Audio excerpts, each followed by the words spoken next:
morning, dear people. It's wonderful to see you. It's so nice that we can worship the Lord Jesus Christ. ಯೇಸು ಕ್ರಿಸ್ತನನ್ನು ಆರಾಧಿಸುವಂತೆ ಆತನು ಪುನರುತ್ಥಾನವಾಗಿದ್ದಾನೆ. ಪುನರುತ್ಥಾನವಾಗಿರುವಂಥ ಯೇಸು ಸ್ವಾಮಿ ನಮ್ಮನ್ನು ಭೇಟಿಯಾಗಲು ಆತನು ಸಿದ್ಧವಾಗಿದ್ದಾನೆ. Come, let us worship together. And thank you for tuning in. I know even next week and the other weeks also you will tune in because you are hungry for the word of God. Jesus is hungry for you also. Welcome. ಕರ್ತನಲ್ಲಿ ಪ್ರೀತಿಯ ದೇವಜನರೇ, ಈ ದಿನದ ಆರಾಧನೆಗೆ ಮತ್ತೊಂದು ಆವರ್ತಿ ನಿಮ್ಮನ್ನು ಹೃತ್ಪೂರ್ವಕವಾಗಿ ನಾವು ನಮ್ಮ ಕರ್ತನಾದ ಯೇಸು ಕ್ರಿಸ್ತನ ಪರಿಶುದ್ಧ ನಾಮದಲ್ಲಿ ನಿಮ್ಮನ್ನು ಆಹ್ವಾನಿಸ್ತೇವೆ. ಬನ್ನಿರಿ, ಈ ದಿನ ನಾವು ನಮ್ಮ ಕರ್ತನನ್ನು ಹೃದಯಪೂರ್ವಕವಾಗಿ ಸ್ತುತಿಸೋಣ. ಆತನು ಏನಾಗಿದ್ದಾನೋ ಅದಕ್ಕಾಗಿ ನಾವು ಆತನನ್ನು ಘನಪಡಿಸೋಣ. ಆತನ ಮುಂದೆ ಅಡ್ಡ ಬಿದ್ದು ನೀನೇ ನಮ್ಮ ಕರ್ತನು, ಒಡೆಯನು, ರಕ್ಷಕನು, ರಾಜನು ಎಂದು ಅರಿಕೆ ಮಾಡೋಣ. ಬನ್ನಿರಿ.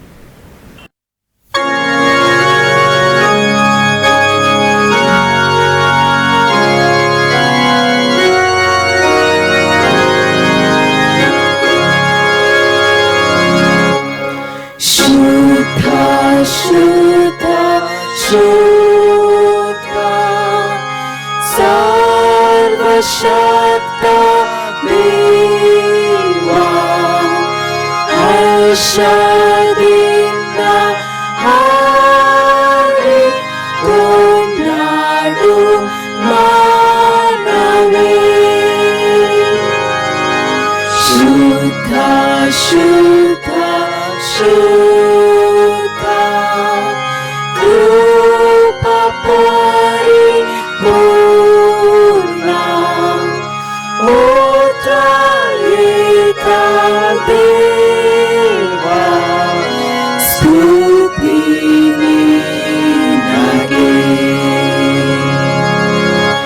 ಶುದ್ಧ ಶುದ್ಧ ಶುದ್ಧ ಸ್ವರ್ಗಲೋಕ ಸೈನ್ಯ ನಿನ್ನ ಮುಂದೆ ಬೇತು ಆರಾಧಿಸುವುದು.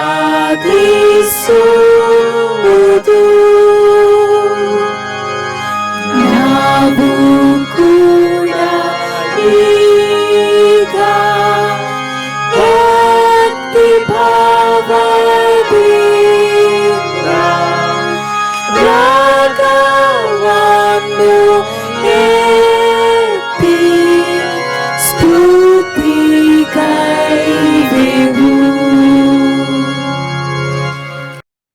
ದೇವರ ಪರಿಶುದ್ಧ ನಾಮಕ್ಕೆ ಸ್ತೋತ್ರವಾಗಲಿ. ಇನ್ನೊಂದು ದಿವಸ ದೇವರು ನಮಗೆ ಕೂಡಿಸಿಕೊಟ್ಟಿದ್ದಾನೆ.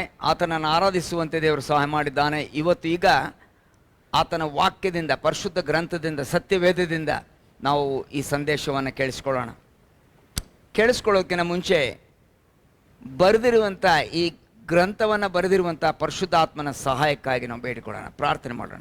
ಜೀವ ಸ್ವರೂಪನಾಗಿರುವ ನಮ್ಮ ತಂದೆ, ನಿನ್ನ ಕೃಪೆಗಾಗಿ ನಿನಗೆ ಸ್ತೋತ್ರಪ್ಪ. ಕರ್ತನೆ, ಈ ಸಮಯದಲ್ಲಿ ನಿನ್ನ ಆರಾಧಿಸುವಂತೆ ಕೊಟ್ಟ ಸಹಾಯಕ್ಕಾಗಿ ಸ್ತೋತ್ರ. ದೇವರೇ, ಈ ವಾಕ್ಯವನ್ನು ನೀನು ಬರೆಸಿಟ್ಟಿರುವ ಕಾರಣವಾಗಿ ಇದನ್ನು ನೀನು ವಿವರಿಸ್ತಾ ಇದ್ದರೆ ಕರ್ತನೆ, ನನಗೆ ಆಗಲಿ ನಮಗೆ ಆಗಲಿ ಅರ್ಥ ಆಗೋದಿಲ್ಲ. ಈ ಕಾರಣದಿಂದ ಕರ್ತನೆ, ನಮಗೆ ಭಾಷೆ ಅರ್ಥ ಆಗ್ಬೋದು, ಆದರೆ ಒಳಗಡೆ ಇರುವಂಥ ದೇವರ ಸ್ವರವನ್ನು ಕೇಳಿಸಿಕೊಳ್ಳುವಂತೆ ನೀನು ಇವತ್ತು ಸಹಾಯ ಮಾಡು, ನಮ್ಮನ್ನು ಬಲಪಡಿಸು. ವೀಕ್ಷಿಸ್ತಿರುವಂಥ ಕುಟುಂಬಗಳನ್ನು ಒಬ್ಬೊಬ್ಬರು ನೀನು ಆಶೀರ್ವದಿಸಿ ಬಲಪಡಿಸು ಕರ್ತನೆ. ಪ್ರಾರ್ಥನೆ ಕೇಳಿದ್ದಕ್ಕಾಗಿ ಸ್ತೋತ್ರ. ಯೇಸು ಕ್ರಿಸ್ತನ ಪರಿಶುದ್ಧ ನಾಮದಲ್ಲಿ ಬೇಡಿದ ನಮ್ಮ ತಂದೆ, ಆಮೆನ್. ಬನ್ನಿ ಪ್ರಿಯರೇ, ಇವತ್ತು ಯೋಹಾನ್ ಬರೆದ ಸುವಾರ್ತೆ 21ನೇ ಅಧ್ಯಾಯಕ್ಕೆ ನಿಮ್ಮನ್ನು ಕರ್ಕೊಂಡು ಹೋಗ್ತೇನೆ. ನೀವು ಸಮುದ್ರದ ಹತ್ರ ಅಥವಾ ಒಂದು ದೊಡ್ಡ ಕೆರೆ ಹತ್ರ, ಈ ಗಲಿಲಾಯ ಸಮುದ್ರದ ಹತ್ರ ನಿಮ್ಮನ್ನು ಕರ್ಕೊಂಡು ಹೋಗಿ ಯೇಸು ಕ್ರಿಸ್ತನನ್ನು ಭೇಟಿಯಾಗುವಂತೆ ಇವತ್ತು ಈ ಚಿತ್ರವನ್ನು ನಾವು ನೋಡಲಿಕ್ಕಿದ್ದೇವೆ. ಪುನರುತ್ಥಾನವಾಗಿರುವಂಥ ಯೇಸು ಸ್ವಾಮಿ ತನ್ನ ಶಿಷ್ಯರಿಗೆ ಭೇಟಿಯಾಗಿರುವಂಥ ಒಂದು ವಿಧಾನವನ್ನು ನಾವಿಲ್ಲಿ ನೋಡ್ತಾ ಇದ್ದೇವೆ. ಯಾವ ರೀತಿಯಲ್ಲಿ ಆತನು ಅವರೊಂದಿಗೆ ಭೇಟಿಯಾದನೆ ಅಂದ್ಬಿಟ್ಟು. ಮೊದಲನೇ ವಚನದಿಂದ ಸ್ವಲ್ಪ ದೊಡ್ಡ ಒಂದು ಭಾಗ ಇದೆ. ಮೊದಲನೇ ವಚನದಿಂದ ನಾವು 14ನೇ ವಚನದವರೆಗೂ ಓದಿಕೊಳ್ಳೋಣ. ಯೋಹಾನ್ ಬರೆದ ಸುವಾರ್ತೆ 21ನೇ ಅಧ್ಯಾಯ ಮೊದಲನೇ ವಚನದಿಂದ 14ನೇ ವಚನದವರೆಗೆ ನಾವು ಓದಿಕೊಳ್ಳೋಣ. ಯೇಸು ಗಲಿಲಾಯದ ಸಮುದ್ರದ ಬಳಿಯಲ್ಲಿ ತನ್ನ ಶಿಷ್ಯರಿಗೆ ತಿರುಗಿ ದರ್ಶನ ಕೊಟ್ಟದ್ದು ಸಮಾಪ್ತಿಯ ವಚನಗಳು. ತರುವಾಯ ಯೇಸು ತಿಬೇರಿಯ ಸಮುದ್ರದ ಬಳಿಯಲ್ಲಿ ಶಿಷ್ಯರಿಗೆ ತಿರುಗಿ ತನ್ನನ್ನು ತೋರಿಸಿಕೊಂಡನು. ತನ್ನನ್ನು ತೋರಿಸಿಕೊಂಡ ರೀತಿ ಯಾವುದೆಂದರೆ, ಸೀಮೋನ ಪೇತ್ರನು, ದಿದಿಮನೆಂಬ ತೋಮನು, ಗಲಿಲಾಯದ ಕಾನಾ ಊರಿನ ನತಾನಯೇಲನು, ಜೆಬೆದಾಯನ ಕುಮಾರರು, ಆತನ ಶಿಷ್ಯರಲ್ಲಿ ಇನ್ನಿಬ್ಬರು ಕೂಡಿದ್ದರು. ಅವರಿಗೆ ಸೀಮೋನ ಪೇತ್ರನು, ನಾನು ಮೀನು ಹಿಡಿಯುವುದಕ್ಕೆ ಹೋಗುತ್ತೇನೆಂದು ಹೇಳಲು ಅವರು, ನಾವು ನಿನ್ನ ಸಂಗಡ ಬರುತ್ತೇವೆ ಅಂದರು. ಅವರು ಹೊರಟು ದೋಣಿಯನ್ನು ಹತ್ತಿದರು. ಆದರೆ ಆ ರಾತ್ರಿಯಲ್ಲಿ ಒಂದು ಮೀನು ಸಿಕ್ಕಲಿಲ್ಲ. ಬೆಳಗಾಗುವಾಗ ಯೇಸು ದಡದಲ್ಲಿ ನಿಂತಿದ್ದನು. ಆದಾಗ್ಯೂ ಶಿಷ್ಯರು ಆತನನ್ನು ಯೇಸುವೆಂದು ತಿಳಿಯಲಿಲ್ಲ. ಆಗ ಯೇಸು ಅವರನ್ನು, ಮಕ್ಕಳಿರ, ಊಟಕ್ಕೆ ನಿಮಗೆ ಏನೂ ಇಲ್ಲವೇ ಎಂದು ಕೇಳಲು ಅವರು ಇಲ್ಲವೆಂದು ಉತ್ತರ ಕೊಟ್ಟರು. ಆತನು ಅವರಿಗೆ, ನೀವು ದೋಣಿಯ ಬಲಗಡೆಯಲ್ಲಿ ಬಲೆ ಬೀಸಿದರೆ ಸಿಕ್ಕುವುದು ಎಂದು ಹೇಳಿದನು. ಅವರು ಹಾಗೆ ಬೀಸಿದಾಗ ಮೀನುಗಳು ಬಹಳ ಹೆಚ್ಚಾಗಿ ಸಿಕ್ಕಿದ್ದರಿಂದ ಬಲೆಯನ್ನು ಎಳೆಯುವುದಕ್ಕೆ ಆಗದೆ ಹೋಯಿತು. ಆಗ ಯೇಸುವಿಗೆ ಪ್ರಿಯನಾಗಿದ್ದ ಶಿಷ್ಯನು ಪೇತ್ರನಿಗೆ, ಅವರು ಸ್ವಾಮಿಯವರು ಎಂದು ಹೇಳಿದನು. ಸ್ವಾಮಿಯವರೆಂದು ಸೀಮೋನ ಪೇತ್ರನು ಕೇಳಿ ಮೈಮೇಲೆ ಬಟ್ಟೆ ಇಲ್ಲದವನಾಗಿದ್ದರಿಂದ ಒಲ್ಲಿಯನ್ನು ಸುತ್ತಿಕೊಂಡು ಸಮುದ್ರದಲ್ಲಿ ಧುಮುಕಿದನು. ದಡವು ದೂರವಾಗಿರದೆ ಹೆಚ್ಚು ಕಡಿಮೆ 200 ಮೊಳದಲ್ಲಿದ್ದರಿಂದ ಉಳಿದ ಶಿಷ್ಯರು ಮೀನು ತುಂಬಿದ ಆ ಬಲೆಯನ್ನು ಎಳೆಯುತ್ತಾ ದೋಣಿಯಲ್ಲಿಯೇ ಬಂದರು. ಅವರು ಭೂಮಿಗೆ ಇಳಿದಾಗ ಕೆಂಡಗಳನ್ನು, ಅವುಗಳ ಮೇಲೆ ಇಟ್ಟಿದ್ದ ಮೀನುಗಳನ್ನು ರೊಟ್ಟಿ ಸಹಿತವಾಗಿ ಕಂಡರು. ಯೇಸು ಅವರಿಗೆ, ನೀವು ಈಗ ಹಿಡಿದ ಮೀನುಗಳಲ್ಲಿ ಕೆಲವನ್ನು ತನ್ನಿರಿ ಎಂದು ಹೇಳಲು ಸೀಮೋನ ಪೇತ್ರನು ದೋಣಿಯನ್ನು ಹತ್ತಿ ಬಲೆಯನ್ನು ಭೂಮಿಗೆ ಎಳೆಕೊಂಡು ಬಂದನು. ಅದು 153 ದೊಡ್ಡ ಮೀನುಗಳಿಂದ ತುಂಬಿತ್ತು. ಅಷ್ಟು ಮೀನುಗಳು ಇದ್ದರೂ ಬಲೆ ಹರಿಯಲಿಲ್ಲ. ಯೇಸು ಅವರಿಗೆ, ಬಂದು ಊಟ ಮಾಡಿರಿ ಎಂದು ಹೇಳಿದನು. ಶಿಷ್ಯರು ಆತನನ್ನು ಸ್ವಾಮಿಯವರೆಂದು ತಿಳಿದದ್ದರಿಂದ ನೀನಾರೆಂದು ವಿಚಾರಿಸುವುದಕ್ಕೆ ಅವರಲ್ಲಿ ಒಬ್ಬರೂ ಧೈರ್ಯ ಪಡಲಿಲ್ಲ. ಯೇಸು ಬಂದು ರೊಟ್ಟಿಯನ್ನು ತೆಗೆದುಕೊಂಡು ಅವರಿಗೆ ಕೊಟ್ಟನು. ಹಾಗೆಯೇ ಮೀನನ್ನೂ ಕೊಟ್ಟನು. ಯೇಸು ಸತ್ತು ಜೀವದಿಂದೆದ್ದ ಮೇಲೆ ಶಿಷ್ಯರಿಗೆ ಕಾಣಿಸಿಕೊಂಡದ್ದು ಇದೇ 3ನೆಯ ಸಾರಿ. ಒಂದು ಚಂದವಾದ ಕತೆ ನೋಡ್ತಾ ಇದ್ದೀವಿ ಇಲ್ಲಿ. ನರೇಟಿವ್ ಅಂತಾರೆ ಇದಕ್ಕೆ. ಕತೆ ಇದು ಯಾಕೆ ನಮಗೆ ಇದು ಕತೆ ರೂಪದಲ್ಲಿ ಬೈಬಲ್ ಕೆಲವೊಂದು ಭಾಗದಲ್ಲಿ ನಾವು ನೋಡಬೇಕಾದ್ರೆ ಯಾಕೆ ಬರೆದಿದೆ ಅಂತಂದರೆ, ಇದು ನಿಜವಾದ ಘಟನೆ, ನಡೆದಿರುವಂಥ ಘಟನೆ. ಹಾಗಾದರೆ ಬೈಬಲಲ್ಲಿ, ಸತ್ಯವೇದದಲ್ಲಿ ಕಟ್ಟು ಕಥೆಗಳಿಲ್ಲ. ಸುಮ್ಮನೆ ಯಾವುದೋ ಒಂದು ಅಜ್ಜಿ ಕಥೆಗಳಂತ. ಈಗ ನಮ್ಮ ಮನೆಯಲ್ಲಿ ಮೊಮ್ಮಗ ಬಂದಾಗ ಟೆಲ್ ಮಿ ಸ್ಟೋರೀಸ್ ಅಂತಾನೆ, ಅವನು ಕತೆ ಹೇಳ್ರು ನನಗೆ ಅಂತಾನೆ, ಅಜ್ಜ ಕತೆ ಹೇಳಿ ಅಂತಾನೆ. ಕತೆ ಹೇಳುವಾಗ ನಾನು ಸ್ವಲ್ಪ ಏನೋ ಜೋಡಿಸ್ಕೊಂಡು ಹೇಳಬೇಕಾಗುತ್ತೆ, ಯಾಕಂದ್ರೆ ನನ್ನ ಕತೆ ಎಲ್ಲ ಮುಗಿದೋಗಿರುತ್ತೆ, ಅವನಿಗೆ ಇನ್ನೂ ಕತೆ ಹೇಳಬೇಕಾಗಿರುತ್ತೆ. ಆದರೆ ದೇವ್ರ ನಾಮಕ್ಕೆ ಸ್ತೋತ್ರವಾಗಲಿ, ಆ ಥರವಾದ ಒಂದು ಪುಸ್ತಕ ಅಲ್ಲ ಇದು. ಇದು ಸತ್ಯವೇದ. ಇದು ಅದಕ್ಕೋಸ್ಕರ ಇಲ್ಲಿ ಬರೆದಿರುವಂಥದ್ದು ನಿಜವಾದ ಘಟನೆಗಳ ಮೇಲೆ ಅದು ಅವಲಂಬಿಸ್ಕೊಂಡಿದೆ. ಅದಕ್ಕೋಸ್ಕರ ನಾವು ಈ ಒಂದು ಕಥೆಯನ್ನು ನೋಡುವಾಗ ಯೇಸು ಕ್ರಿಸ್ತನ ಪುನರುತ್ಥಾನ ಆದಮೇಲೆ ಅವ್ರಿಗೆ ಕಾಣಿಸಿಕೊಂಡಂಥ ವಿಧಾನ ನೋಡ್ತಾ ಇದ್ವಿ. ಅನೇಕ ಸಾರಿ ಬೇರೆ ಬೇರೆ ಕಡೆಗೆ ಕಾಣಿಸಿಕೊಂಡು, ಮೇಲುಪ್ಪರಿಗೆಲ್ಲಿ ಕಾಣಿಸ್ಕೊಳ್ತಾನೆ, ಎಮಾವಳ್ಳಿಗೆ ಹೋಗ್ತಿರುವಂಥ ಆ ಶಿಷ್ಯರೊಂದಿಗೆ ಕಾಣಿಸ್ಕೊಳ್ತಾನೆ. ಈ ರೀತಿಯಾಗಿ ಇವತ್ತು ನಾವು ನೋಡ್ತಿರುವಂಥದ್ದು ಏನಂತಂದರೆ, ಯೇಸು ಕ್ರಿಸ್ತನು ಸಮುದ್ರದ ತೀರದಲ್ಲಿ, ಗಲಿಲಾಯ ಸಮುದ್ರದ ತೀರದಲ್ಲಿ ಬಂದು ಅವರನ್ನು ಭೇಟಿಯಾಗೋದನ್ನು ನೋಡ್ತಾ ಇದ್ದೇವೆ. ಮೊದಲು ಯಾರ್ಯಾರು ಮೀನು ಹಿಡಿಯೋದಕ್ಕೆ ಹೋದರು ಅಂತ ನೋಡೋಣ. ಇಂಥವರನ್ನು ಕರ್ತನು ವಾಪಸ್ ತನ್ನ ಕಡೆ ಕರೆದುಕೊಂಡು ಮಕ್ಕಳಿರ ಅಂತ ಸಂಬೋಧಿಸಿ ಮಾತನಾಡ್ತಾನೆ. ಎಂಥ ಪ್ರೀತಿ ರೀ ಇದು! ಯಾಕಂತಂದರೆ ಇಂಥವರಂತ ನೋಡುವಾಗ ನನಗನ್ನಿಸ್ತದೆ, ನಾನು ನೀನು ಈ ಬೋಟಲ್ಲಿ ನಮ್ಮನ್ನು ನಾವು ಗುರುತಿಸ್ಕೊಳ್ಬೇಕಾಗ್ತದೆ. ಇವರ ಗುಣಲಕ್ಷಣಗಳಲ್ಲಿ ನಮ್ಮನ್ನು ಕೂಡ ಸೇರಿಸಿಕೊಂಡು ಗುರುತಿಸಿಕೊಂಡಾಗ ನಾವು ಬಹಳ ದೀನ ಸ್ವಭಾವದಿಂದ ಇದನ್ನು ಒಪ್ಪಿಕೊಳ್ಳುವಾಗ ಕರ್ತನು ಅವರೊಂದಿಗೆ ಮಾತನಾಡುತ್ತಾ ಅವರನ್ನು ಆಶೀರ್ವದಿಸಿರುವಂಥ ಯೇಸು ಸ್ವಾಮಿ ಇವತ್ತು ನಿನ್ನನ್ನು ನನ್ನನ್ನು ಆಶೀರ್ವದಿಸೋದಕ್ಕೆ ಸಾಧ್ಯತೆ ಇದೆ. ಹಾಗಾದರೆ ನೋಡೋಣ ಯಾರ್ಯಾರು ಹೋಗ್ತಾರೆ ದೋಣಿಯಲ್ಲಿ. ನೋಡೋಣ ಯಾರ್ಯಾರು.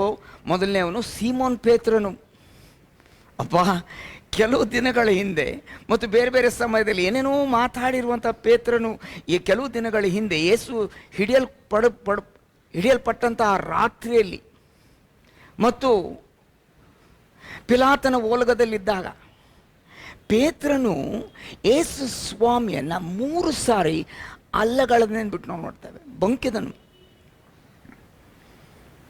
3 ಸಾರಿ. ಯೇಸು ಸ್ವಾಮಿ ಹೇಳಿದ್ದ, ಪೇತ್ರನೇ ನೀನು 3 ಸಾರಿ ನಾನು ನಿನ್ನನ್ನು ಅರಿಯನು ಅಂತ ಹೇಳಿ ಆದಮೇಲೆ ಕೋಳಿ ಕೂಗ್ತದೆ ಅಂತ ಹೇಳಿದ್ದೆ ಯೇಸು ಸ್ವಾಮಿ. ಹಾಗೆ ನಡೆದು ಹೋಗಿತ್ತು. ಹಾಗಾದರೆ ಇಂಥವರನ್ನು ದೇವರು ಉಪಯೋಗಿಸ್ತಾನ, ಇಂಥವರನ್ನು ದೇವರು ಭೇಟಿ ಆಗ್ತಾನ. ಆಗ ನಾವು ಭಾಳ ಬೇಗ ಹೇಳಿಬಿಡ್ತೇವೆ ಪೇತ್ರ 3 ಸಾರಿ ಯೇಸುವನ್ನು ಬಂಕಿದ ಅಂತ. ನಾವು ಬಂಕಲಿಲ್ವೇ?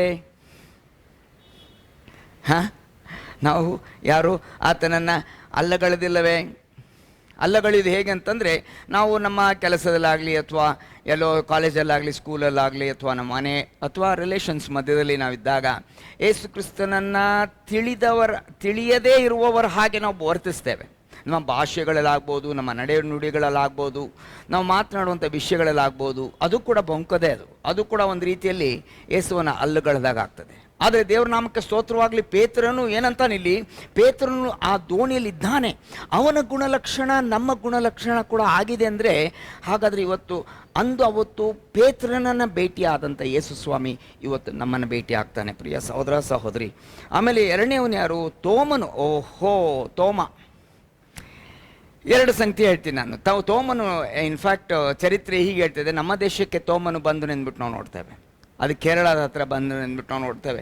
ಯೇಸು ಸ್ವಾಮಿಯ ಶಿಷ್ಯನಾಗಿರುವ ತೋಮನು ಕೇರಳಕ್ಕೆ ಬಂದು ದೇವರ ವಾಕ್ಯವನ್ನು ಸಾರಿದೆ ಅಂದ್ಬಿಟ್ಟು ನಾವು ನೋಡ್ತೇವೆ. ಆದರೆ ಅದಕ್ಕಿಂತ ಮುಂಚೆ ಇದೇ ಯೇಸು ಸ್ವಾಮಿ ಪುನರುತ್ಥಾನ ಆದಮೇಲೆ ಬಂದು ಭೇಟಿ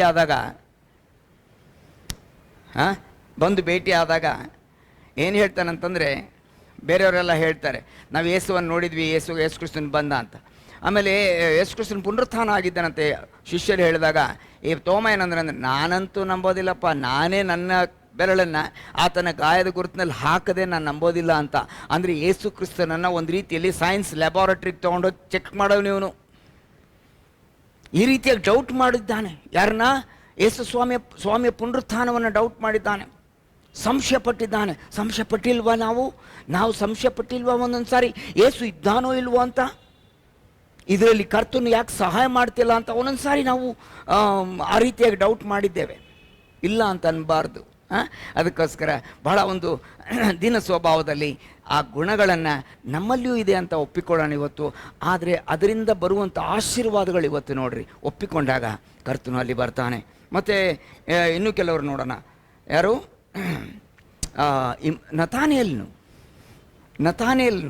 ನತಾನಿಯಲ್ ಏನಂದಿರ್ತಾನೆ ಗೊತ್ತೇನು? ಯೋಹಾನ್ ಬರೆದ ಸುವಾರ್ತೆ 1ನೇ ಅಧ್ಯಾಯದಲ್ಲಿ ಫಿಲಿಪ್ಪನು ಅವನು ನತಾನಿಯಲ್ ಕಂಡು ನಮಗೆ ಯೇಸು ಕ್ರಿಸ್ತನು ಸಿಕ್ಕಿದ್ದಾನೆ, ನಜರೇತಿನ ಯೇಸು ಕ್ರಿಸ್ತನು ಸಿಕ್ಕಿದ್ದಾನೆ ಅಂದ ತಕ್ಷಣ ಅವನೇನಂದ ಗೊತ್ತಾ? ನತಾನಿಯಲ್ನು ನಜರೇತಿಂದ ಏನಾದರೂ ಒಳ್ಳೇದು ಬಂದಿತ್ತಾ ಅಂತ ಕೇಳ್ತಾನೆ. ಯಾಕಂದರೆ ನಜರೇತಿನಲ್ಲಿ ಭಾಳ ಭಯಂಕರವಾದ ಘಟನೆಗಳು ಅಲ್ಲಿ ನಡೀತಾ ಇತ್ತು.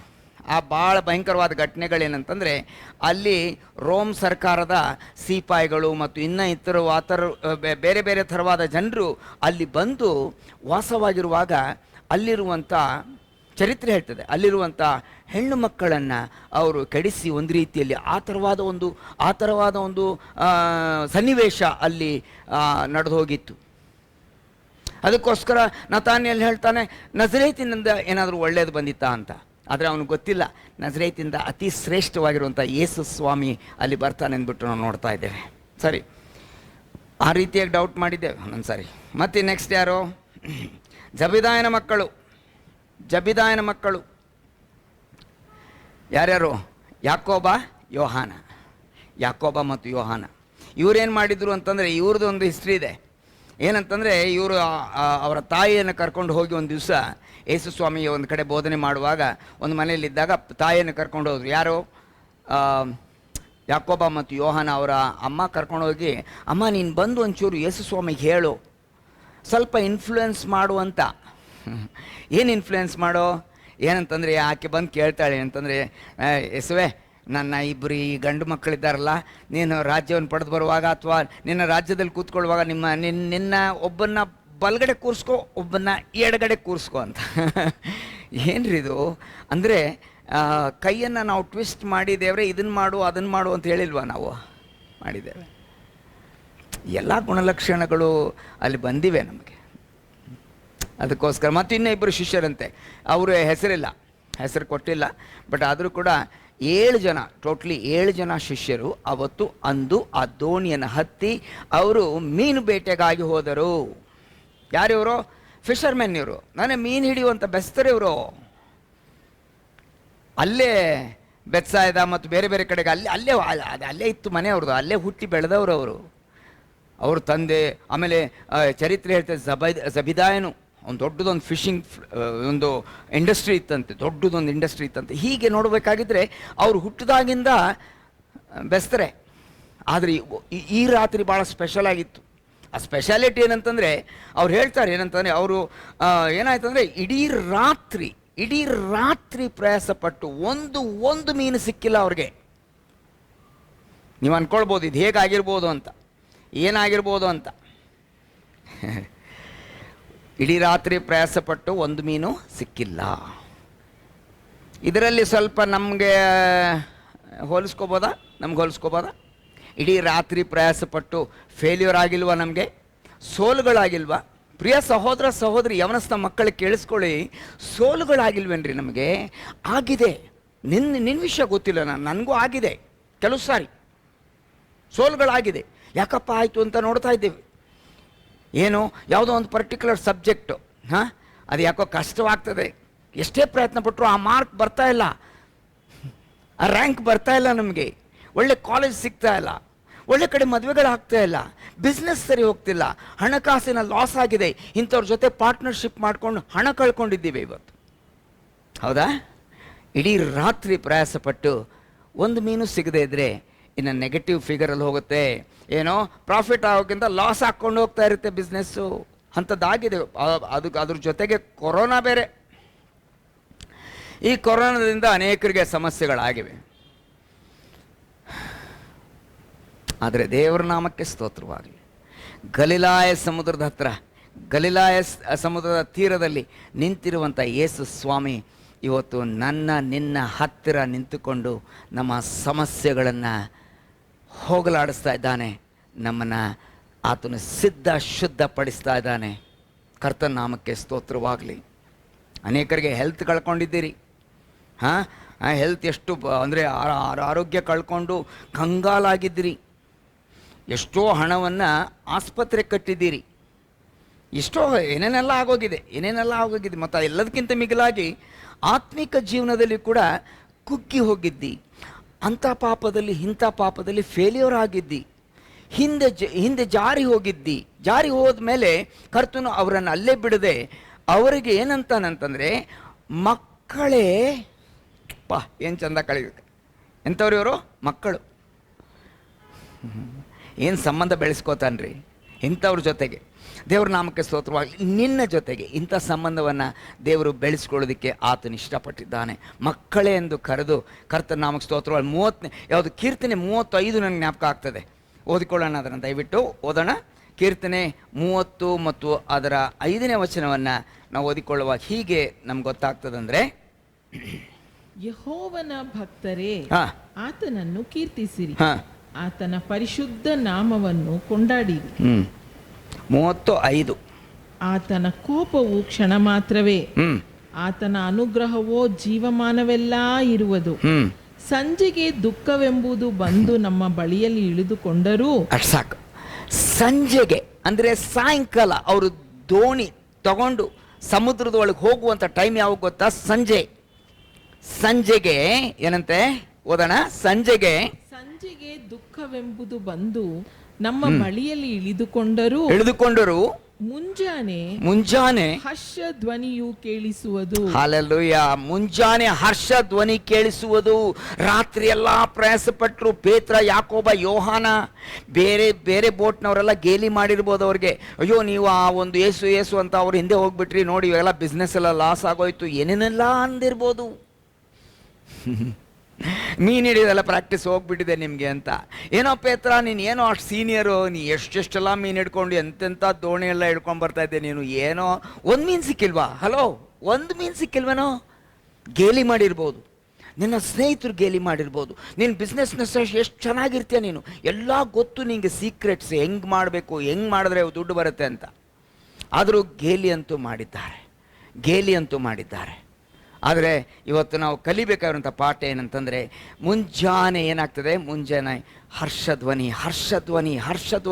ಯಾಕಂದರೆ ಯೇಸು ದಡದಲ್ಲಿ ನಿಂತುಕೊಂಡಿದ್ದಾನೆ. ಏನಂತಾನೆ? ಯೇಸು ಕ್ರಿಸ್ತನು ದಡದಲ್ಲಿ ನಿಂತುಕೊಂಡಿದ್ದಾನೆ, ಆದರೆ ಗುರ್ತಿಡಿಲಿಲ್ಲ ಆತನು ಯೇಸು ಅಂತ ಅವ್ರಿಗೆ ಗೊತ್ತಾಗಲಿಲ್ಲ. ಆದರೆ ಯೇಸು ಕ್ರಿಸ್ತನು 5ನೇ ವಚನದಲ್ಲಿ ಏನು ಹೇಳ್ತಾನೆ, ಅವನು ಏನು ಹೇಳ್ತಾ ಇದ್ದಾನೆ ಕೇಳೋಣ. ಆತನೇನು ಹೇಳ್ತಾ ಇದ್ದಾನೆ? ಯೋಹಾನ 21:5. ಆಗ ಯೇಸು ಅವರನ್ನು, ಮಕ್ಕಳಿರ ಊಟಕ್ಕೆ ನಿಮಗೆ ಏನೂ ಇಲ್ಲವೇ ಎಂದು ಕೇಳಲು ಅವರು ಇಲ್ಲವೆಂದು ಉತ್ತರ ಕೊಟ್ಟರು. ಫ್ಯಾಂಟಾಸ್ಟಿಕ್ ಉತ್ತರ ಇದು. ಯಾಕೆ ಯೇಸು ಸ್ವಾಮಿ ಆಶೀರ್ವದಿಸ್ತಾನೆ ಅಂತ ಗೊತ್ತಾ? 2 ಕಾರಣದಿಂದ. ಮೊದಲನೇದು ಕಾರಣ ಏನಂತಂದ್ರೆ, ಯೇಸು ಅಂತಂದ್ರೆ ತನ್ನ ಜನರನ್ನ ಅವರ ಪಾಪಗಳಿಂದ ಬಿಡಿಸಿ ಕಾಯುವವನು. ಯೇಸು ಅಥವಾ ಸೋಸೋ ಸ್ಯಾಲ್ವೇಷನ್ ಅಂತ ರಕ್ಷಣೆ ಅಂದರೆ ವಿಸ್ತಾರ ಮಾಡುವಂಥದ್ದು. ನಮ್ಮ ಮೇರೆಗಳನ್ನು, ನಮ್ಮ ಬಿಸ್ನೆಸ್ಸನ್ನು, ನಮ್ಮ ಜ್ಞಾನ, ಬುದ್ಧಿ, ತಿಳುವಳಿಕೆ, ಆರೋಗ್ಯ ಎಲ್ಲವನ್ನು ವಿಸ್ತರಿಸುವಂಥ ದೇವರು ನಮ್ಮ ಮಧ್ಯದಲ್ಲಿದ್ದಾನೆ. ದೇವರ ನಾಮಕ್ಕೆ ಸ್ತೋತ್ರವಾಗಲಿ. ಆದರೆ ಇನ್ನೂ ಒಂದು ಕಾರಣ ಆಶೀರ್ವಾದಕ್ಕೆ ಏನಂತಂದರೆ, ಯೇಸು ಸ್ವಾಮಿ ಏನಂತ ಕೇಳಿದ? ಮಕ್ಕಳಿರ ನಿಮ್ಗೆ ಊಟಕ್ಕೆ ಏನಿಲ್ವಾ ಅಂತಂದ ತಕ್ಷಣ, ನಾವೆಲ್ಲ ಚೆನ್ನಾಗಿದ್ದೀವಿ. ಅದು ಯೇಸು ಅಂತ ಗೊತ್ತಿರಲಿಲ್ಲ ಅವ್ರಿಗೆ. ಯಾರೋ ಕೇಳುವಾಗ ಯೇಸು ಸ್ವಾಮಿಗೆ ಎಲ್ಲ ಗೊತ್ತು, ಆದರೆ ಅವ್ರಿಗೆ ಇನ್ನೂ ಗೊತ್ತಿಲ್ಲ ಈತನೇ ಯೇಸು ಸ್ವಾಮಿ ಕೇಳ್ತಾ ಇದ್ದಾನಂತ. ದೇವ್ರ ವಾಕ್ಯ ಓದಿ ನೋಡ್ರಿ, ಗೊತ್ತಾಗ್ತದೆ. ನೆಕ್ಸ್ಟ್ ವಚನದಲ್ಲಿ ಗೊತ್ತಾಗತ್ತೆ ನಿಮಗೆ. ಹಾಗಾದ್ರೆ ಯಾರೋ ಕೇಳುವಾಗ ಒಂದು ಮೀನು ಸಿಗ್ಲಿಲ್ವಾ, ಏನು ಇಲ್ವಾ ನಿಮ್ಗೆ ಊಟಕ್ಕಂದ್ರೆ, ಹೇಗಿದೆ ನಿಮ್ಮ ಕುಟುಂಬ, ಹೇಗಿದೆ ನಿಮ್ಮ ಲೈಫು, ಮಕ್ಕಳು, ಹಾಗೆ ಹೇಗೆ ಅಂತ ಕೇಳೋ, ನಾವೆಲ್ಲ ಪರ್ಫೆಕ್ಟ್ ಆಗಿದ್ದೀವಂತ. ನಾವು ಯೇಸು ಸ್ವಾಮಿ ಮುಂದೆ ನಾವು ಸತ್ಯ ಹೇಳಬೇಕು, ನಮ್ಮ ನಿಜವಾದ ಸ್ಥಿತಿಯನ್ನು ಕರೆಕ್ಟಾಗಿ ಬಿಚ್ಚಿ ಹೇಳಿಬಿಡ್ಬೇಕು ಕರ್ತನಿಗೆ. ಅಪ್ಪ ಇದರಲ್ಲಿ ಫೇಲ್ಯೂರ್ ಆಗಿದೆ, ದಯವಿಟ್ಟು ಸಹಾಯ ಮಾಡು ಅಂತಂದರೆ ಮಾಡ್ತಾನೆ. ಡಾಕ್ಟ್ರ್ ಹತ್ರ ಹೋಗಿರ್ತೀರಿ, ಹೋಗಿರುವಾಗ ಏನಾಯ್ತು ನಿಮಗೆ ಅಂತ, ನಮಗೇನಾಗಿಲ್ಲ ಚೆನ್ನಾಗಿದ್ದೀವಿ ಅಂತ. ಮತ್ತು ಯಾಕೆ ಬಂದಿದ್ದೀಯ ಯಾಕೆ ನೀನು ಅಂತಾನೆ ಡಾಕ್ಟ್ರು. ಮನೆಗೆ ಹೋಗಿ ಅಂತಾನೆ. ಹೆಂಗೆ ಬಂದ್ರಲ್ಲ ಅದೇ ಬಾಗಿಲು ಓಪನ್ ಇದೆ, ಹೋಗಿ ಅಂತಾನೆ. ಹಾಗಾದರೆ ಯೇಸು ಸ್ವಾಮಿಯ ಮುಂದೆ ನಾವು ಏನು ಹೇಳಬೇಕು? ಸತ್ಯ ನುಡಿಬೇಕು. ನಮ್ಮ ಸ್ಥಿತಿಯನ್ನು, ಯಥಾಸ್ಥಿತಿಯನ್ನು ಹೇಳ್ಬಿಡ್ಬೇಕು. ಅದು ಪಾಪ ಇರ್ಬೋದು, ಸಮಸ್ಯೆ ಇರ್ಬೋದು, ಅನಾರೋಗ್ಯ ಇರ್ಬೋದು, ಹೇಳಲಿಕ್ಕಾಗದೇ ಇರುವಂಥ ಕೆಲವು ಅನ್ಸ್ಪೋಕನ್ ರಿಕ್ವೆಸ್ಟ್ ಅಂತ ಕೆಲವರು ಎಲ್ಲ ಹೇಳ್ತಾರೆ. ಅನ್ಸ್ಪೋಕನ್ ಯಾರು ಮುಂದೆ ಮಾಡ್ತೀರ ನೀವು? ಜನರಿಗೆ ಗೊತ್ತಾಗದೇ ಇರ್ಬೋದು, ಆದರೆ ಕರ್ತನಿಗೆ ಎಲ್ಲವೂ ಗೊತ್ತು. ನಮ್ಮ ಹೃದಯ ಕರ್ತನಿಗೆ ಗೊತ್ತು. ಅದಕ್ಕೋಸ್ಕರ ಕರ್ತನೇ ನಮ್ಮನ್ನು ಆಶೀರ್ವದಿಸ್ತಾನೆ. ಯಾಕಂದರೆ ಅಂದು ಅವತ್ತು ಗಲಿಲಾಯ ಸಮುದ್ರದ ಹತ್ರ ನಿಂತಿರುವಂಥ ಯೇಸು ಇವತ್ತು ನಿಮ್ಮ ಮನೆಯಲ್ಲಿ ನಿಂತ್ಕೊಂಡಿದ್ದಾನೆ. ನಂಬಿಕೆಯ ಕಣ್ಣುಗಳು ನಿನಗೆ ತೆರೆದರೆ ಯೇಸು ಸ್ವಾಮಿ ನಿನಗೆ ಕಾಣಿಸ್ತಾನೆ. ಆಶೀರ್ವದಿಸೋದಕ್ಕೆ ಕರ್ತನು ಬಂದಿದ್ದಾನೆ. ನೋಡಿ ಏನಾಗುತ್ತೆ ಆಮೇಲೆ. 6ನೇ ವಚನ ಓದಿಕೊಳ್ಳೋಣ. ಆತನು ಅವರಿಗೆ, ನೀವು ದೋಣಿಯ ಬಲಗಡೆಯಲ್ಲಿ ಬಲೆ ಬೀಸಿದರೆ ಸಿಕ್ಕುವುದು ಎಂದು ಹೇಳಿದನು. ಅವರು ಹಾಗೆ ಬೀಸಿದಾಗ ಇದು ಬಹಳ ಇಂಪಾರ್ಟೆಂಟ್. ಇದು ಇದನ್ನು ಕೇಳಿಸ್ಕೋಬೇಕ್ರಿ. ಯಾಕೆ ಗೊತ್ತೇನು?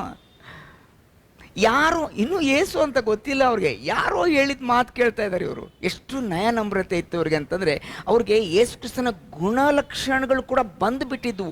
ಯಾಕಂದರೆ ಅವರು ಯೇಸು ಕ್ರಿಸ್ತನ ಅನುಯಾಯಿಗಳಿಗೆ ಆಗಿದ್ದರು, ಅವರು ಫಾಲೋವರ್ಸ್ ಆಗಿದ್ದರು. ಅವರು ಹತ್ತಿರದಿಂದ ಯೇಸು ಸ್ವಾಮಿ ನೋಡಿದ್ರು. ಅವರು ಯೇಸು ಸ್ವಾಮಿ ಮಾರ್ಗ, ಸತ್ಯ ಮತ್ತು ಜೀವ ಅಂತ ಅವ್ರಿಗೆ ಗೊತ್ತಾಗ್ಬಿಟ್ಟಿತ್ತು. ಈ ಕಾರಣದಿಂದ ಆತನ ಗುಣಲಕ್ಷಣ, ಆತನ ಕ್ಯಾರೆಕ್ಟರ್ಸ್ ಇವರಲ್ಲಿ ಬಂದಿದ್ದವು. ಎಷ್ಟು ಚಂದ. ಯಾರೋ ಒಬ್ರು ಹೇಳಿದ ತಕ್ಷಣ ಬಲಗಡೆ ಬೀಸ್ರಿ ಸಿಗ್ತವೆ ಅಂತ ಅಂದ ತಕ್ಷಣ ಬೀಸಿದ್ರು. ಬೀಸಿದ ತಕ್ಷಣ ಏನಾಗೋಯ್ತು ನೋಡೋಣ, ಓದೋಣ. ಏನಾಯ್ತು ಬೀಸಿದ ತಕ್ಷಣ? ಅವರು ಹಾಗೆ ಬೀಸಿದಾಗ ಮೀನುಗಳು ಬಹಳ ಹೆಚ್ಚಾಗಿ ಸಿಕ್ಕಿದ್ದರಿಂದ ಬಲೆಯನ್ನು ಎಳೆಯುವುದಕ್ಕೆ ಆಗದೆ ಹೋಯಿತು. ಫ್ಯಾಂಟಾಸ್ಟಿಕ್. ಹಂಗಾದ ತಕ್ಷಣ ಏನಾಗುತ್ತೆ? 7ನೇ ವಚನ ಓದೋಣ. ಆಗ ಯೇಸುವಿಗೆ ಪ್ರಿಯನಾಗಿದ್ದ ಶಿಷ್ಯನು ಪೇತ್ರನಿಗೆ, ಅವರು ಸ್ವಾಮಿಯವರು ಎಂದು ಹೇಳಿದನು. ಯಾರು? ಯೋಹಾನನ್ ಗೊತ್ತಾಯ್ತು. ಪ್ರಿಯನಾಗಿರೋ ಶಿಷ್ಯನು ಯೋಹಾನನು. ಅದು ರಾಶಿ ಮೀನು ಸಿಕ್ಕ ತಕ್ಷಣನೇ ಅವನಿಗೆ ಹೇಗೆ ಗೊತ್ತಾಯಿತು ಅಂತಂದರೆ, ಈ ಒಂದು ಘಟನೆ, ಇದೇ ಥರವಾದ ಘಟನೆ ಲೂಕನ್ ಬರೆದ ಸುವಾರ್ತೆ 5ನೇ ಅಧ್ಯಾಯದಲ್ಲಿ ಆಗೋಗಿತ್ತು. ಯೇಸು ಸ್ವಾಮಿಯ ಮತ್ತು ಶಿಷ್ಯರ ಅವರ ಸೇವೆ ಪ್ರಾರಂಭದಲ್ಲಿ ಒಂದು ಆಗೋಗಿತ್ತು. ಇದು ಕೊನೆಗೆ ಯೇಸು ಸ್ವಾಮಿ ಪುನರುತ್ಥಾನ ಆದಮೇಲೆ ಇದು ನಡೆದಿರುವಂಥ ಘಟನೆ. ಅದು ಜ್ಞಾಪಕ ಆಯಿತು. ಅದೇ ರೀತಿಯಾಗಿ ಬಲಗಡೆ ಹಾಕ್ರಿ ಅಂತ ಕರ್ತನು ಹೇಳಿದ್ದ. ಅಲ್ಲೂ ಕೂಡ ಅದೇ ಹೇಳಿದ್ದ, ಇಲ್ಲೂ ಕೂಡ ಅದನ್ನೇ ಹೇಳ್ತಾ ಇದ್ದಾನೆ. ಹಾಗೆ ಬಲಗಡೆ ಹಾಕಿದ ತಕ್ಷಣ ಒಂದು ರಾತ್ರಿ ಅಲ್ಲ, ಒಂದೇ ಸಾರಿ ಬೀಸಿದ್ರೆ ಇಡೀ ರಾತ್ರಿ ಪ್ರಯಾಸ ಪಡೋಕ್ಕಿಂತ ಜಾಸ್ತಿ ಮೀನು ಕರ್ತನು ಒಂದೇ ಒಂದು ಕ್ಯಾಚಲ್ಲಿ ಕೊಟ್ಟನೆಂದ್ಬಿಟ್ಟು ನಾವು ನೋಡ್ತೇವೆ. ಒಂದೇ ಒಂದು ಬಲೆಯಲ್ಲಿ ಬೀಸಿದ ತಕ್ಷಣ ಆತನು ಕೊಡಲು ಶಕ್ತನಾಗಿರುವ ದೇವರು ನಿನಗೆ ಸಂಪೂರ್ಣವಾಗಿ ನಿನ್ನನ್ನು ಗುಣಪಡಿಸಿ, ಸಂಪೂರ್ಣವಾಗಿ ನಿನ್ನ ಸಂತೋಷವನ್ನು ಇಮ್ಮಡಿ ಮಾಡಿ, ಕರ್ತನು ನಿನ್ನನ್ನು ಪ್ರೀತಿಸಿ, ನಿನ್ನನ್ನು ರಕ್ಷಿಸಿ, ಆತನ ವಾಕ್ಯದಿಂದ ಬೋಧಿಸಿ, ನಿನ್ನ ಹೆಗಲ ಮೇಲೆ ಕೈ ಹಾಕಿ ಪ್ರೀತಿ ಮಾಡುವಂಥ ರಕ್ಷಕನು ಇವತ್ತು ನಮಗೆ ಇದ್ದಾನೆ. ಪ್ರಿಯ ಸಹೋದರ ಸಹೋದರಿ, God is good all the time.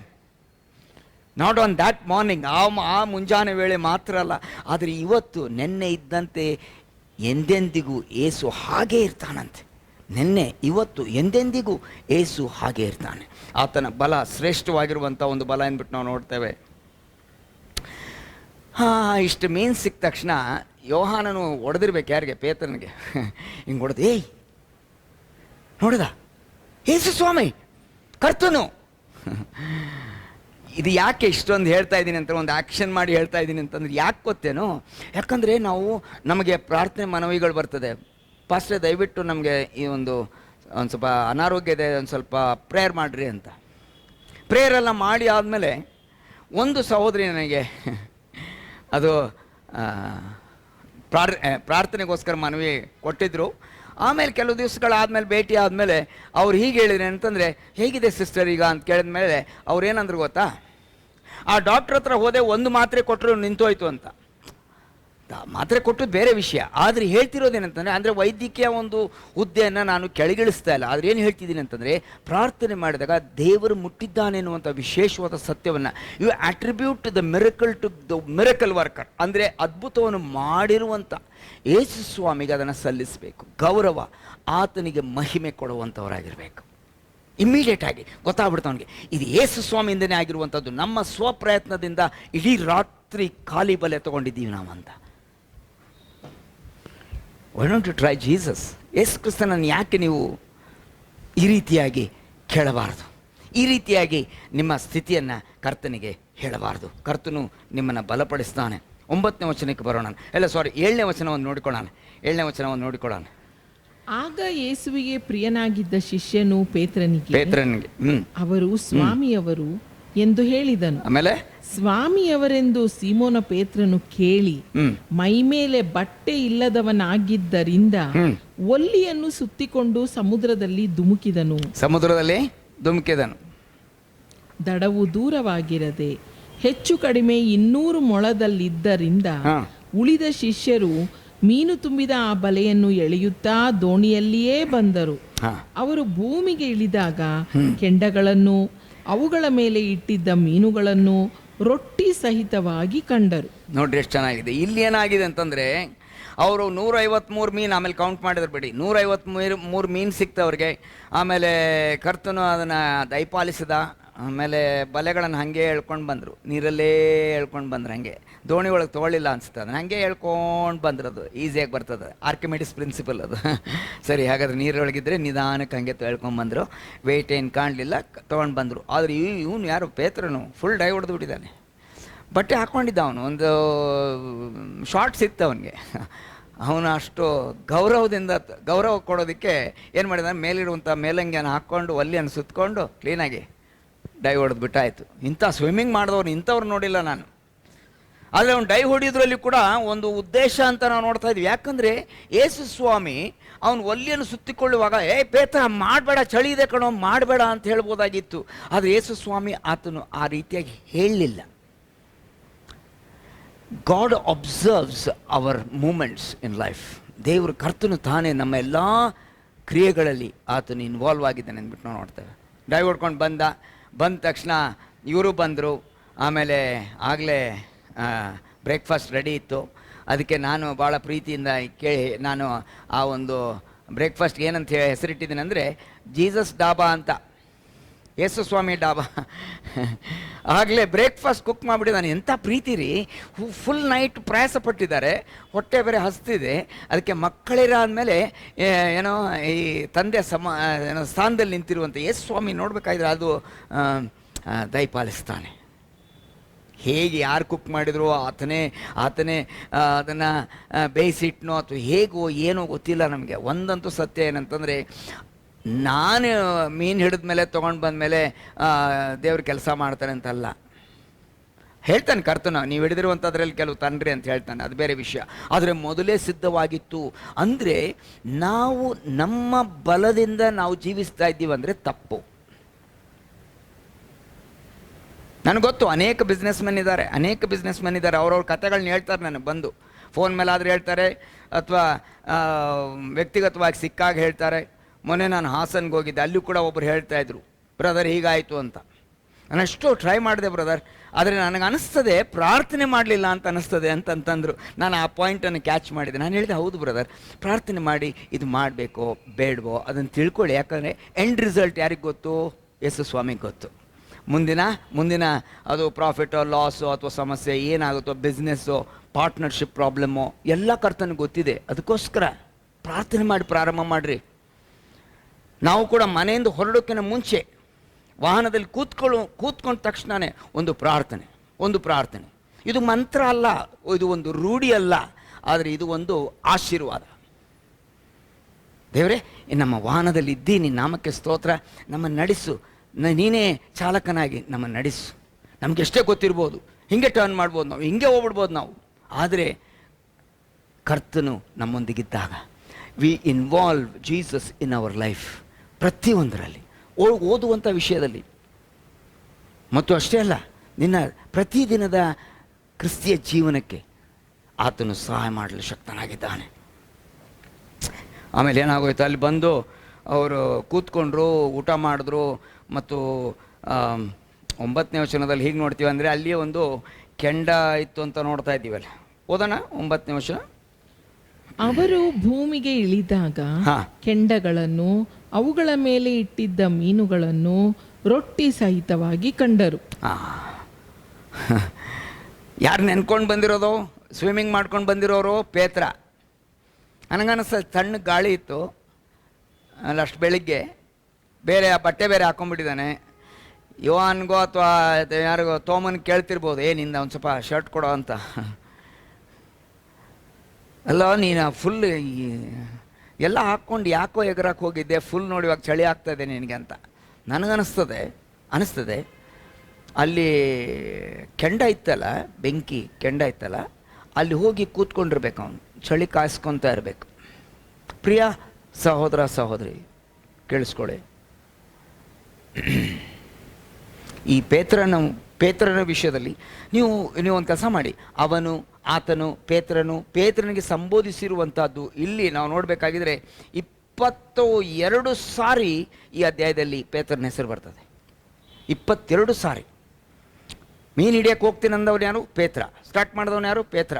ಕೊನೆಗೆ ಎಂಡಾಗಿರುವಂಥದ್ದು ಪೇತ್ರನೇ. ಈ ರೀತಿಯಾಗಿ ಆ ಸ್ಟೋರಿನಲ್ಲಿ 22 ಸಾರಿ ಆ ಪೇತ್ರನ ವಿಷಯದಲ್ಲಿ ಅಲ್ಲಿ ಬರೆಯಲ್ಪಟ್ಟಿದೆ.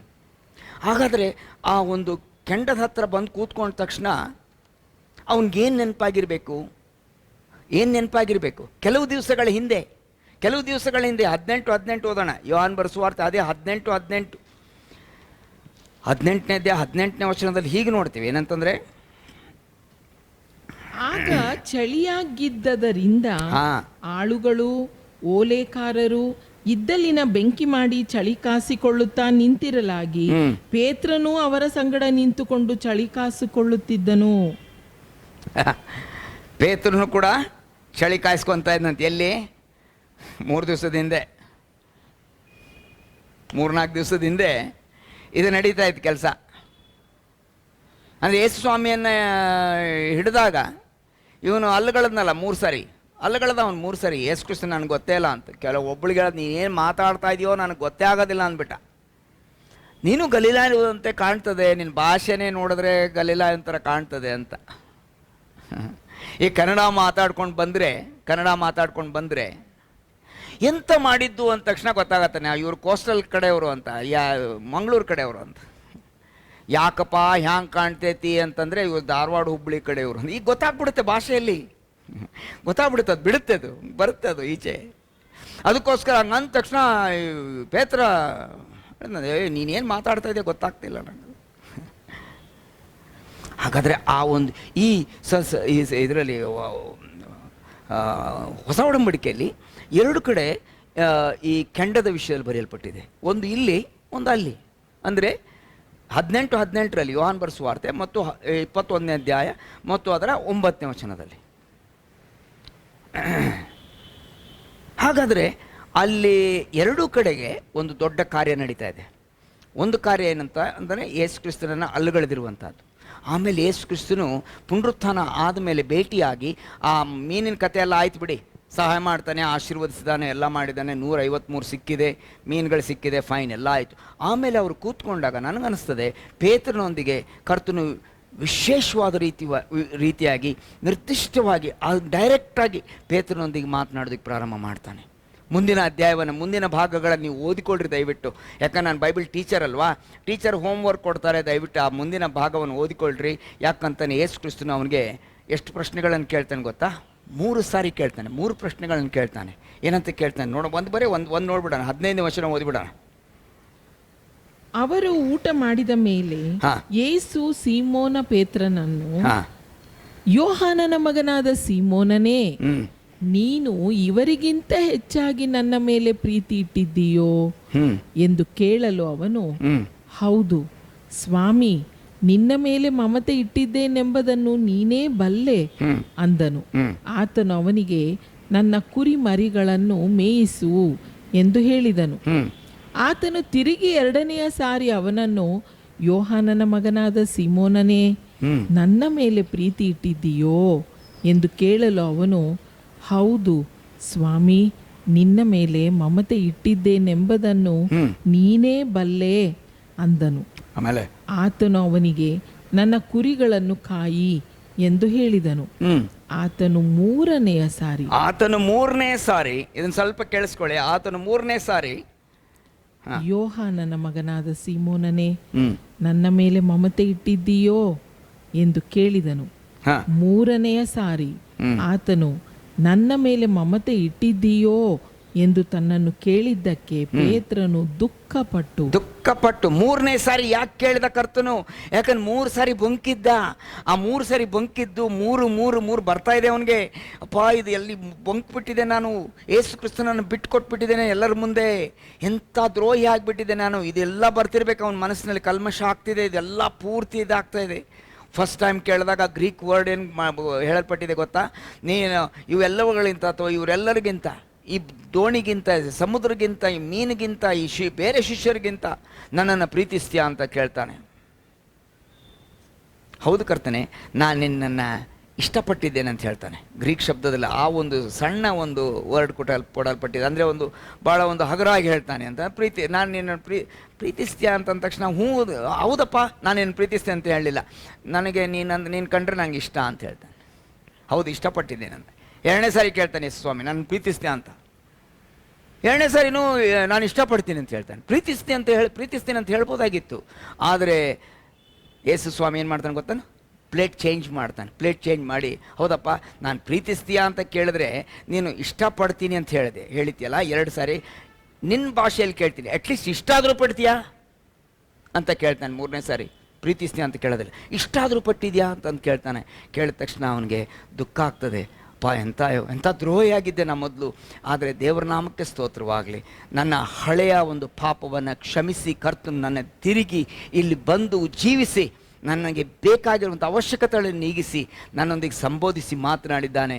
ನಾನು ಇಂದಿನಿಂದ ಈಗ I will become a flaming fire for Jesus. Yesu ಕ್ರಿಸ್ತನಿಗೋಸ್ಕರ ಒಂದು ಉರಿಯುವ ದಿವಿಟಿಯಾಗಿ ನಾನು ಉರಿತೇನೆ, ಆತನ ಸಾಕ್ಷಿಯಾಗಿ ಜೀವಿಸ್ತೇನೆ ಅಂದ್ಬಿಟ್ಟು ಅವನು ಅವತ್ತು ತೀರ್ಮಾನ ಮಾಡಿದ. ದೇವರ ನಾಮಕ್ಕೆ ಸ್ತೋತ್ರವಾಗಲಿ. ಇವತ್ತು ನಿನ್ನ ವಿಷಯ ಏನು? ರಾತ್ರಿಯೆಲ್ಲ ಪ್ರಯಾಸಪಟ್ಟು ಸಮಸ್ಯೆಗಳಾಗಿದೆಯಾ, ಕಷ್ಟ ಆಗಿದೆಯಾ, ಸಂಕಟ ಇದೆಯಾ, ಇನ್ನೇನೆಲ್ಲ ಆಗೋಗಿದೆ, ಆದರೆ ಸಂತೋಷಪಡು. ಅದೇ ಯೇಸು ಇವತ್ತು ನಿನ್ನ ಜೊತೆಗಿದ್ದಾನೆ, ನಿನ್ನ ಮನೆಯಲ್ಲಿದ್ದಾನೆ. ಆತನು, ಮಕ್ಕಳೇ ನಿಮಗೇನು ತಿನ್ನೋಕ್ಕಿಲ್ವಾ, ನಿಮಗೇನೂ ಇಲ್ವಾ ಅಂತ ಕೇಳ್ತಾ ಇದ್ದಾನೆ. ಇಷ್ಟೊಂದು ಮಾರ್ಕ್ಸ್ ಸಿಗ್ತಾ ಇಲ್ವಾ, ಇಷ್ಟೊಂದು ನಿನಗೆ ತೊಂದರೆ ಆಗ್ತಾ ಇದೆಯಾ, ಅದಕ್ಕೋಸ್ಕರ ನೀನು ಹಾಗೆ ಹೇಳಿದ್ರೆ, ಹೌದಪ್ಪ ನನಗೆ ಕಷ್ಟ ಇದೆ ದೇವಾ ಅಂತ ಹೇಳಿದ್ರೆ ಕರ್ತನು ನಿನ್ನನ್ನು ಕರುಣಿಸ್ತಾನೆ, ನಿನ್ನ ಕಣ್ಣೀರನ್ನು ಇವತ್ತು ಒರೆಸ್ತಾ ಇದ್ದಾನೆ. ಬಾ, ಆತನನ್ನು ಸ್ವೀಕರಿಸಿ ಆತನಿಗಾಗಿ ಜೀವಿಸು. ಕರ್ತನು ನಿನ್ನನ್ನು ಆಶೀರ್ವದಿಸಲಿ, ಕರ್ತನು ನಿನ್ನನ್ನು ಆಶೀರ್ವದಿಸಲಿ. ಆತನ ಹೆಸರು ಯೇಸು. ದೇವರ ನಾಮಕ್ಕೆ ಸ್ತೋತ್ರವಾಗಲಿ. ಈ ವಾಕ್ಯವನ್ನು ದೇವರು ಆಶೀರ್ವದಿಸ್ಕೊಡ್ಲಿ. ಆಮೇನ್. ಪ್ರಾರ್ಥನೆ ಮಾಡೋಣ. ಪ್ರೀತಿ ಸ್ವರೂಪನಾಗಿರೋ ನಮ್ಮ ತಂದೆ, ಈ ದಿನಕ್ಕಾಗಿ ನಿಮಗೆ ಸ್ತೋತ್ರಪ್ಪ. ಅಂದು ಪೇತ್ರ ಮತ್ತು ಉಳಿದ 6 ಶಿಷ್ಯರು ನೋಡುವಾಗ ಒಟ್ಟು 7 ಶಿಷ್ಯರಿಗೆ ನೀನು ಕೊಟ್ಟಂಥ ಆಶೀರ್ವಾದವನ್ನು ಇವತ್ತು ನಮಗೆ ಕೊಟ್ಟಿದ್ದೀನಿ. ನಾಮಕ್ಕೆ ಸ್ತೋತ್ರವಾಗಲಿ. ನಾವೆಲ್ಲರೂ ಕೂಡ ನಿನ್ನ ಮುಂದೆ ಸತ್ಯವನ್ನೇ ಆಡುವಂತೆ ಸಹಾಯ ಮಾಡಿ ನಡೆಸು. ನಮ್ಮ ಯಥಾಸ್ಥಿತಿಯನ್ನು ನಾವು ನಿನ್ನ ಮುಂದೆ ಹಂಚಿಕೊಳ್ಳುವಂತೆ ಸಹಾಯ ಮಾಡು. ನಮ್ಮನ್ನು ರಿಪೇರಿ ಮಾಡುವಂಥವು ನೀನು ಒಬ್ಬನೇ ಅಪ್ಪ. ಇದಕ್ಕಾಗಿ ಸ್ತೋತ್ರ. ಒಳಗಡೆ ಕೈ ಹಾಕು ಕರ್ತನೆ, ನಮ್ಮನ್ನು ಬಲಪಡಿಸು, ಆಶೀರ್ವದಿಸು. ಮಹಿಮೆ ನಿನಗೆ ಮಾತ್ರ ಉಂಟಾಗಲಿ. ನಿನ್ನನ್ನೇ ಪ್ರೀತಿಸುವಂತೆ, ನಿನ್ನನ್ನೇ ಸೇವಿಸುವಂತೆ, ನಿನ್ನನ್ನೇ ಆರಾಧಿಸುವಂತೆ ನಮ್ಮ ಕೃಪೆಯನ್ನು ಕೊಟ್ಟು ನಡೆಸು. ವೀಕ್ಷಕರ ನೀನು ಆಶೀರ್ವದಿಸು. ನೋಡಿರುವಂಥ ಒಂದೊಂದು ಕುಟುಂಬವನ್ನು ನೀನು ಕರುಣಿಸು. ಯೇಸು ಸ್ವಾಮಿ ಹೆಸರನ್ನು ಬೇಡಿದೆ ನಮ್ಮ ತಂದೆ, ಆಮೇನ್. ಪ್ರೀತಿಯ ಸಹೋದರ ಸಹೋದರಿ, ಈ ದಿನದ ಆರಾಧನೆಯು ನಿಮಗೆ ಹರ್ಷದಾಯಕವಾಗಿಯೂ ಆಶೀರ್ವಾದದಾಯಕವಾಗಿಯೂ ಇತ್ತೆಂದು ನಾವು ನಂಬುತ್ತೇವೆ. ಮತ್ತು ಈ ದಿನದ ಸಂದೇಶ ನಮ್ಮ ಕರ್ತನಾದ ಯೇಸು ಕ್ರಿಸ್ತನು ತಾನೇ ನಿಮ್ಮ ಹೃದಯಗಳನ್ನು ತನ್ನ ಮಾತುಗಳಿಂದ, ತನ್ನ ದಯೆ ಕನಿಕರದಿಂದ ನಿಮ್ಮನ್ನು ಸ್ಪರ್ಶಿಸಿದ್ದಾನೆ ಎಂಬುದಾಗಿ ನಾವು ನಂಬ್ತೇವೆ. ನನ್ನ ಪ್ರಿಯ ಸಹೋದರ ಸಹೋದರಿ, ಇದು ಕಟ್ಟುಕತೆಯಲ್ಲ, ಇದು ದೇವರ ವಾಕ್ಯ. ಯಾಕಂದರೆ ಯೇಸು ಕ್ರಿಸ್ತನು ತಾನೇ ಹೇಳಿದ ಮಾತು, ಭೂಮಿ ಆಕಾಶಗಳು ಅಳಿದು ಹೋದರೂ ಹೋದಾವು, ನನ್ನ ಮಾತುಗಳು ಅಳಿದು ಹೋಗುವುದೇ ಇಲ್ಲ ಅಂತ. ಈ ಪ್ರಪಂಚದಲ್ಲಿ ಯಾವುದಾದ್ರೂ ಒಂದು ಸಂಗತಿಗೆ 100ಕ್ಕೆ 100ರಷ್ಟು ಗ್ಯಾರಂಟಿ ಇದ್ದರೆ ಅದು ಯೇಸು ಕ್ರಿಸ್ತನ ಮಾತುಗಳು. ಆತನ ಮಾತುಗಳು ನಿಮಗೆ ಮಧುರವಾಗಿಯೂ, ನಿಮ್ಮನ್ನು ಸಂತೈಸುವಂತೆಯೂ, ನಿಮ್ಮನ್ನು ಬಲಪಡಿಸುವಂತೆಯೂ, ನಿಮಗೆ ಆರೋಗ್ಯದಾಯಕವಾಗಿಯೂ ಇರಲಿ ಎಂಬುದು ನಮ್ಮ ಪ್ರಾರ್ಥನೆಯಾಗಿದೆ. ಈ ದಿನದ ಆರಾಧನೆಯ ಕೂಟದ ಅಂತ್ಯಕ್ಕೆ ನಾವು ಬಂದಿದ್ದೇವೆ. ಸಭಾಪಾಲಕರು ನಮ್ಮನ್ನು ಪ್ರಾರ್ಥನೆಯೊಂದಿಗೂ ಆಶೀರ್ವಾದ ವಚನದೊಂದಿಗೂ ನಡೆಸುತ್ತಾರೆ. ಆದರೂ ನೀವು ಈ ದಿನವೆಲ್ಲ, ಈ ವಾರವೆಲ್ಲ ಯೇಸು ಕ್ರಿಸ್ತನ ಈ ಮಾತುಗಳನ್ನು, ನೀವು ಕೇಳಿದ ಸಂದೇಶವನ್ನು ಧ್ಯಾನ ಮಾಡುತ್ತಾ ಅದರಿಂದ ದೊರಕುವಂಥ ಭಾಗ್ಯಕ್ಕೆ ನೀವು ಪಾತ್ರರಾಗಬೇಕೆಂಬುದು ನಮ್ಮ ಆಶೆಯಾಗಿದೆ. ಪ್ರಾರ್ಥನೆ ಮಾಡಿಕೊಳ್ಳೋಣ ಪ್ರಿಯ ಸಹೋದರ ಸಹೋದರಿ. ಅದಕ್ಕಿಂತ ಮುಂಚೆ ಹೇಳುವಂಥ ಮಾತೇನೆಂದರೆ, ಈ ವಾರ ನೀವು ಟ್ಯೂನಿನ್ ಆಗಿದ್ದೀರಿ, ಮುಂದಿನ ವಾರ ಕೂಡ ನೀವು ಬರ್ತೀರಿ ಅಂತ ನಮಗೆ ಗ್ಯಾರಂಟಿ ಇದೆ. ಕರ್ತನ ನಾಮಕ್ಕೆ ಸ್ತೋತ್ರವಾಗಲಿ. ದೇವರು ನಿಮ್ಮನ್ನು ಆಶೀರ್ವದಿಸಲಿ. ಪ್ರಾರ್ಥನೆ ಮಾಡೋಣ. ಮತ್ತೆ ಕರೆ ಮಾಡ್ರಿ. ತೆರೆಯ ಮೇಲೆ ನಮ್ಮ ದೂರವಾಣಿ ಸಂಖ್ಯೆ ಅದು ನಿಮಗೆ ಕಾಣಿಸ್ತಾ ಇದೆ. ದಯಮಾಡಿ ನಿಮಗೆ ಆದ ಆಶೀರ್ವಾದವನ್ನು ನೀವು ನಮ್ಮೊಂದಿಗೆ ಹಂಚಿಕೊಳ್ಳಿರಿ. ನಿಮ್ಮ ಪ್ರಾರ್ಥನಾ ಮನವಿಗಳನ್ನು ನಮಗೆ ಹೇಳಿದಲ್ಲಿ ನಾವು ಕೂಡ ನಿಮ್ಮೊಂದಿಗೆ ಸೇರಿ ನಂಬಿಕೆಯಿಂದ ನಿಮ್ಮ ಜೊತೆ, ನಿಮ್ಮ ನಂಬಿಕೆಯೊಂದಿಗೆ ನಮ್ಮ ನಂಬಿಕೆಯನ್ನು ಬೆರೆಸಿ ನಾವು ನಿಮಗಾಗಿ ಬೇಡುವವರಾಗಿದ್ದೇವೆ. ಪ್ರಾರ್ಥನೆ ಮಾಡೋಣ. ಪ್ರೀತಿ ಸ್ವರೂಪನಾಗಿರುವ ನಮ್ಮ ತಂದೆಯಾದ ದೇವರೇ, ಅಪ್ಪ ನಿನ್ನ ಸನ್ನಿಧಾನಕ್ಕೆ ಬರುವಂತೆ, ನಿನ್ನ ಆರಾಧನೆಯಲ್ಲಿ ನಾವು ಕೂಡ ಪಾಲು ತೆಗೆದುಕೊಳ್ಳುವಂತೆ ಕೊಟ್ಟ ಕೃಪೆಗಾಗಿ ನಿಮಗೆ ಸ್ತೋತ್ರ. ಹಾಡುಗಳ ಮುಖಾಂತರ ನಿನ್ನನ್ನು ಕೊಂಡಾಡಿದ್ದೇವೆ, ಆರಾಧಿಸಿದ್ದೇವೆ ಮತ್ತು ವಾಕ್ಯದ ಮುಖಾಂತರ ಬೋಧಿತರಾಗಿದ್ದೇವೆ. ಈಗ ಕರ್ತನೆ, ಇವತ್ತು ನೋಡಿರುವಂಥ ಈ ಒಂದು ವಾಕ್ಯದ ಮುಖಾಂತರ ಕರ್ತನೆ, ನಿನ್ನ ಆಶೀರ್ವಾದವನ್ನು ನಾವೆಲ್ಲರೂ ಹೊಂದಿಕೊಂಡು ನಾವು ನಿನ್ನ ಮೇಲೆ ಫೋಕಸ್ ಇಟ್ಕೊಳ್ಳುವಂತೆ, ನಮ್ಮ ದೃಷ್ಟಿಕೋನ ನಿನ್ನಲ್ಲೇ ಇರುವಂತೆ ನಿನ್ನ ಸಹಾಯ ಕೊಟ್ಟು ನಡೆಸು. ಕರ್ತನೆ, ಆಚೆ ಈಚೆ ಬರುವಂಥ ಎಲ್ಲ ಥರವಾದ ಕರ್ತನೆ ಅಡ್ಡಿ ಆತಂಕಗಳಿಂದ ನಮ್ಮನ್ನು ಬಿಡಿಸಿ ಕಾಯ್ದು ಕಾಪಾಡಿ ಆರೋಗ್ಯ ಬಲ ಕೊಟ್ಟು ನಡೆಸಬೇಕೆಂದು ಬೇಡಿಕೊಳ್ಳುತ್ತೇವೆ. ದೇವಾಯ ಸಮಯದಲ್ಲಿ ವೀಕ್ಷಿಸಿರುವಂತೆಲ್ಲ ಒಂದೊಂದು ಕುಟುಂಬವನ್ನು ನೀನು ಆಶೀರ್ವದಿಸು. ಒಂದೊಂದು ಕುಟುಂಬದಲ್ಲಿ ಬೇರೆ ಬೇರೆ ಥರವಾದ ಸಮಸ್ಯೆಗಳಿರ್ಬೋದು ಕರ್ತನೆ. ಆ ಸಮಸ್ಯೆಗಳಿಗೆ ಅನುಸಾರವಾಗಿ ನೀನು ಸ್ಪಂದಿಸಿ ಅವರ ಸಮಸ್ಯೆಗಳನ್ನು ಪರಿಹಾರ ಮಾಡಿ ಅವ್ರಿಗೆ ಆಶೀರ್ವದಿಸಬೇಕೆಂದು ಬೇಡಿಕೊಳ್ಳುತ್ತೇನೆ. ಬಲಪಡಿಸು ಕರ್ತನೆ. ದೇವಾಯ ಸಮಯದಲ್ಲಿ ನಮ್ಮೆಲ್ಲರನ್ನು ಕಲ್ಪಿಸಿದ್ದೇವೆ. ಆಶೀರ್ವದಿಸಿ ನಡೆಸಿ ಈ ದಿನ ಮತ್ತು ವಾರವೆಲ್ಲ ನಾವು ನಿನ್ನ ಆಶೀರ್ವಾದದಲ್ಲೇ ಮುಂದೆ ಹೆಜ್ಜೆ ಇಡುವಂತೆ ಸಹಾಯ ಮಾಡು. ಪ್ರಾರ್ಥನೆ ಕೇಳಿದ್ದಕ್ಕಾಗಿ ಸ್ತೋತ್ರ. ಮಹಿಮೆ ನಿನಗೆ ಮಾತ್ರ ಉಂಟಾಗಲಿ. ಯೇಸು ಸ್ವಾಮಿ ಹೆಸರು ಬೇಡಿದ್ದ ನಮ್ಮ ಸ್ವರ್ಗೀಯ ತಂದೆ, ಆಮೇನ್. ಅಂತ್ಯ ಆಶೀರ್ವಾದವನ್ನು ಹೊಂದಿಕೊಳ್ಳೋಣ. ಈಗ ನಮ್ಮ ಕರ್ತನಾಗಿರುವ ಯೇಸು ಕ್ರಿಸ್ತನ ಕೃಪೆಯು, ನಮ್ಮ ತಂದೆಯಾದ ದೇವರ ಪ್ರೀತಿಯು, ಪರಿಶುದ್ಧಾತ್ಮನ ಶ್ರೇಷ್ಠವಾದ ಅನ್ಯೋನ್ಯತೆ, ಆತನ ಫಲ ಬಲ ನಮ್ಮೆಲ್ಲರ ಸಂಗಡ, ವೀಕ್ಷಿಸಿರುವಂಥ ಒಂದೊಂದು ಕುಟುಂಬದ ಸಂಗಡ, ಚಿಕ್ಕವರು ಯವನಸ್ಥರು ದೊಡ್ಡವರ ಸಂಗಡ, ಕ್ರಿಸ್ತನ ಸಭೆಯ ಸಂಗಡ ಈಗಲೂ ಎಂದೆಂದಿಗೂ ಇರಲಿ. ಆಮೆನ್.